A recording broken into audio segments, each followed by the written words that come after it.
உங்களுக்கான தேவனுடைய வார்த்தை. கர்த்தர் உன்னை வாளாக்காமல் தலையாக்குவார், நீ கீழாகாமல் மேலாவாய். உபாகமம் 28:14. ஆம் பிரியமானவர்களே, கர்த்தர் ஆதாமையும் ஏவாளையும் உண்டாக்கி அற்புதமான உயர்ந்த இடத்தில் வைத்தார்.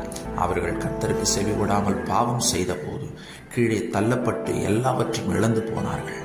நம்மை மீட்கும்படியாக கர்த்தராகிய இயேசு கிறிஸ்து நமக்காக இந்த பூமியில் இரத்தம் சிந்தி மரித்து உயிர் தெழுந்தார்.